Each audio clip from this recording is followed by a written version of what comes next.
Picture this. You break up with her. You walk away feeling like the king of the world, convinced you've made the right call.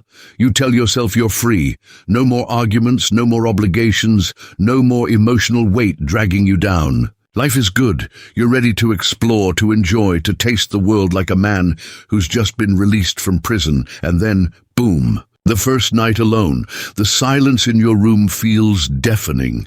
You reach for your phone out of habit, only to remember she's not there anymore. No goodnight texts, no familiar voice. But hey, no worries. You've got options, right? You're back in the game. You line up a date, a rebound, a distraction, because that's what you need, or so you think. That first touch with someone new feels strange, not exciting, not comforting, just wrong. But you shake it off. You tell yourself it's just an adjustment period. After all, this is what you wanted, wasn't it? A fresh start. And yet, something inside you knows this isn't going to end well. Buckle up, because we're about to expose the brutal reality of rebounds. The first thing you realize is that your so-called freedom isn't what you thought it would be. You imagine yourself thriving, but instead, you're scrolling through your phone at 1 a.m., feeling an odd emptiness.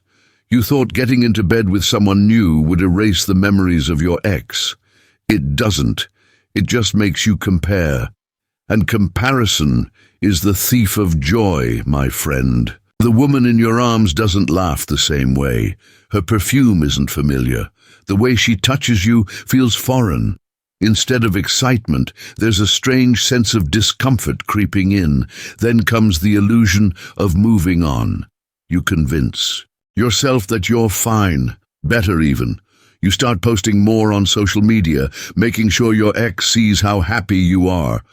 But deep down, you know it's a performance. And the audience? No one but yourself. You're not fooling her. And you're certainly not fooling your own emotions.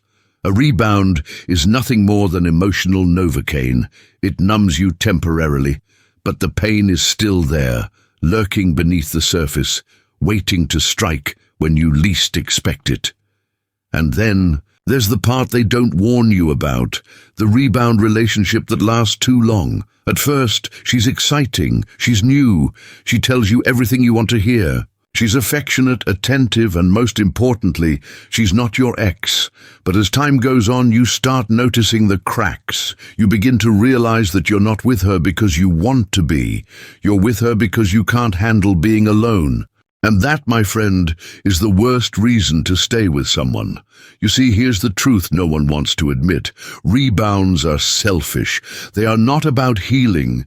They are about distraction. You're using someone else as a way to escape your own emotions. And while that might work for a while, reality has a nasty way of catching up with you. The worst part? The person you're rebounding with often catches feelings. She believes you're the real deal.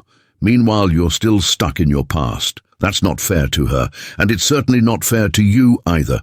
But let me stop here and remind you, if you're enjoying this brutal honesty, make sure to subscribe to this channel. We keep it real here. No fluff, no sugarcoating, just raw, unfiltered truth that every man needs to hear. Hit that subscribe button. Now, back to business. And then there's the inevitable realization. The moment when it all comes crashing down. Maybe it happens when you see your ex with someone else, and suddenly the reality of your breakup hits you harder than before. Or maybe it happens when you wake up next to your rebound, look at her, and realize she's not the one. She never was. And now you're left with even more emotional baggage than before. By the time you reach this stage, you're exhausted, mentally, emotionally, sometimes even physically. The excitement of the rebound has worn off, and all that's left is emptiness. You start to wonder, was breaking up even the right decision? Was my ex really that bad? Could I have handled things differently?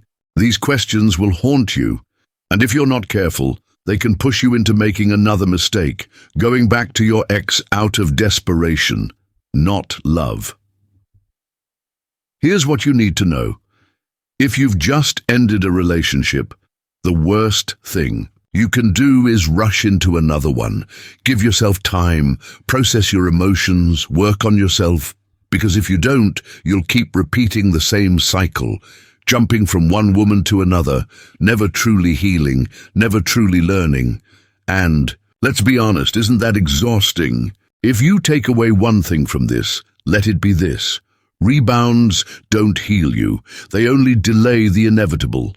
The real work starts when you stop running from your emotions and start facing them.